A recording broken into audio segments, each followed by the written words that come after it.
25 जून 1975 को भारत में आपातकाल की घोषणा के साथ देश की राजनीति और कानून में बड़े बदलाव आए। इंदिरा गांधी सरकार ने आपातकाल के दौरान संविधान में कई अहम संशोधन किए और नए अध्यादेश जारी किए, जिनसे सत्ता का केंद्र में ज्यादा कंट्रोल बढ़ गया और न्यायपालिका की शक्तियां घट गईं। यह आपातकाल 21 महीने तक चला और इसके दौरान कुल 48 अध्यादेश जारी किए गए, जिनमें से सबसे ज्यादा चर्चा में रहे आंतरिक सुरक्षा का रखरखाव अधिनियम में किए गए संशोधन। पहला, मीसा में संशोधन।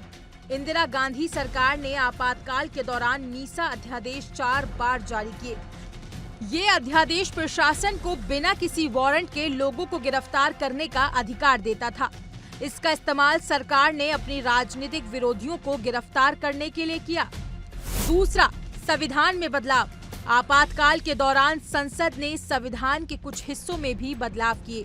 42वें संविधान संशोधन से राष्ट्रपति, उपराष्ट्रपति, प्रधानमंत्री और स्पीकर के चुनावों को अदालत के दायरे से बाहर कर दिया गया था।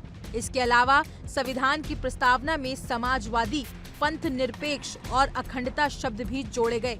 इससे केंद्र की शक्ति और ज्यादा अधिक बढ़ गई और उच्च न्यायपालिका की स्वतंत्रता पर असर पड़ा।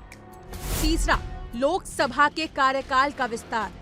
संसद ने 2 बार लोकसभा के कार्यकाल को 1-1 साल के लिए बढ़ाया।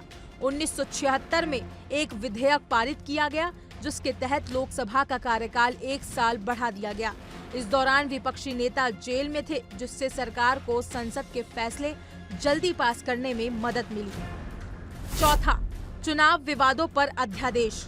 आपातकाल के दौरान प्रधानमंत्री और स्पीकर के चुनावों को लेकर कई विवाद उठे। इसके लिए 3 फरवरी 1977 को एक अध्यादेश जारी किया गया, जिसका उद्देश्य इन चुनावों पर सवाल उठाने वाली याचिकाओं से निपटने के लिए एक नई अथॉरिटी का गठन करना था। हालांकि अगली सरकार ने इस अध्यादेश को निरस्त कर दिया था। पांचवा, आपातकाल की घोषणा में बदलाव। आचार्य पीडीटी के मुताबिक आपातकाल की घोषणा के लिए मंत्रिमंडल की सहमति आवश्यक नहीं थी। इंदिरा गांधी ने केंद्रीय मंत्रिमंडल की बैठक के बिना ही आपातकाल की सिफारिश की थी, जिससे विवाद उत्पन्न हुआ। लेकिन बाद में इस प्रक्रिया को और ज्यादा सख्त कर दिया गया। अब आपातकाल की सिफारिश के लिए मंत्रिमंडल के सभी सदस्यों के हस्ताक्षर जरूरी हो गए। छठा, संविधान के अनुच्छेद 359 में बदलाव। आपातकाल के दौरान संविधान के अनुच्छेद 359 में बदलाव किया गया, जिससे नागरिक अधिकारों को निलंबित करने की शक्ति राष्ट्रपति को मिल गई थी। हालांकि बाद में जनता पार्टी सरकार ने इस प्रावधान में संशोधन करते हुए कहा कि राष्ट्रपति केवल अनुच्छेद 20 और 21 को छोड़कर अन्य मौलिक अधिकारों को निलंबित कर सकते हैं। अनुच्छेद 20 और 21 व्यक्ति की सुरक्षा से जुड़े अधिकारों की रक्षा करते हैं। सातवां, मीसा का निरस्तीकरण। आपातकाल के बाद 1978 में मीसा को पूरी तरह से निरस्त कर दिया गया। इसके साथ ही 1962 में भारत चीन युद्ध के दौरान बनाए गए कुछ अन्य कानून भी खत्म कर दिए गए।